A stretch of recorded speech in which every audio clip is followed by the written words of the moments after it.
Press conference आज कई मायनों में स्पेशल है। हिंदुस्तान के बजाय इस समय मैं हूं नेपाल की राजधानी काठमांडू में। एक ऐसा क्रिमिनल जिसकी आपराधिक कहानियां सुनकर रूह सिहर जाए। द सरपेंट और बिकनी किलर के नाम से दुनिया भर में कुख्यात चार्ल्स गुरमुख सोबराज। पिता हिंदुस्तानी, माँ वियतनामी। दोनों अलग हुए तो माँ ने शादी की एक फ्रेंच सैनिक से, इसलिए चार्ल्स अब एक फ्रेंच नागरिक है। सन 1970 के दशक में एशिया के अलग अलग देशों के खूबसूरत समुद्री तट उसके कारनामों की वजह से लहूलुहान होते रहे। 20 से ज्यादा हत्या के मामलों में उसका नाम आया। भारत में 21 साल जेल में और यहां नेपाल में करीब 20 साल जेल काटकर अब वो उड़ चुका है, जा चुका है फ्रांस। उसके आखिरी खूनी निशानों के गवाह खोलेंगे आज उसकी पोल, ताकि अपराध की इस क्रूर राह पर चलने की कोई हिम्मत न कर सके। मिलिए आज के खास मेहमानों से। और हमारे साथ हैं मोहना अंसारी, जो महिला आयोग और राष्ट्रीय मानवाधिकार आयोग नेपाल से जुड़ी रही हैं। हमारे दूसरे खास मेहमान गणेश केशी, जो कि पुलिस के डीआईजी रहे और आपने गिरफ्तार किया था चार्ल्स सोबराज को आखिरी बार नेपाल में।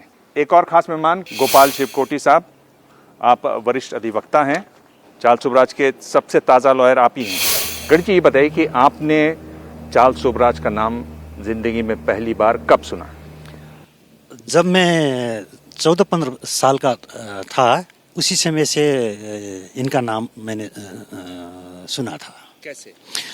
वो ये चार्ल्स सोबराज ने काठमांडू में और नेपाल में फॉरेनर्स को मर्डर करके ये लापता होने का समाचार मेरे मानस पटल से ही ताज़ा रहा था।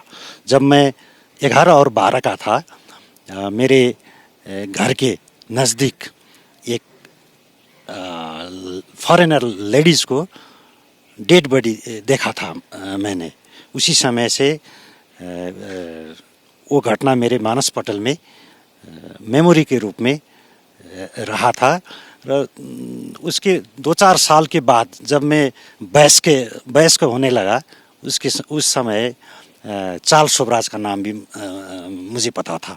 कि ये जो फॉरेनर हैं, मुझे गलत हूं तो बताइएगा, ये वही अमेरिकन हैं जिस मामले में इनकी गिरफ्तारी हुई, जिनका आधा जला हुआ शव काठमांडू में पाया गया, कोनी जोब्रोनविच, उसी की बात कर रहे हैं? Of course, this is the fact story regarding the arrest of Charles Sobhraj.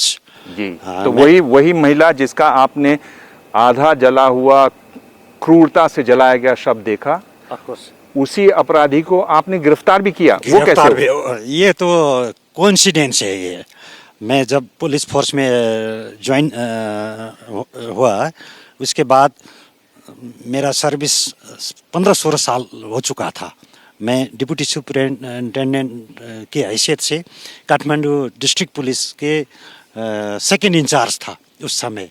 जब एक मीडिया ने द हिमालय टाइम्स, उसने 2003 सितंबर 17-18 में एक न्यूज़ फोटो छापा पहले पेज पर, फोटो और उसके विषय में न्यूज़ आया था। उसी न्यूज़ को फॉलो करके हमने उसको 2 दिन के बाद चार्ल्स सोबराज को होटल या कहने के कैसीनो से उसका गिरफ्तार किया था। क्या मजबूरी है मेरी, बताइए। मैं अभी आपको बताती हूँ कि मैंने ओए होए होए होए, नमकीन के चटकारे लेते हुए टकटकी मार के डिबेट शो को पॉज रिपीट कर करके देख रहे हैं जोगिंदर जी। इनकी तरह आप भी देखें अपनी फेवरेट डिबेट्स को रिपीट कर, और डाउनलोड कीजिए एबीपी लाइव ऐप अपने स्मार्ट टीवी पर।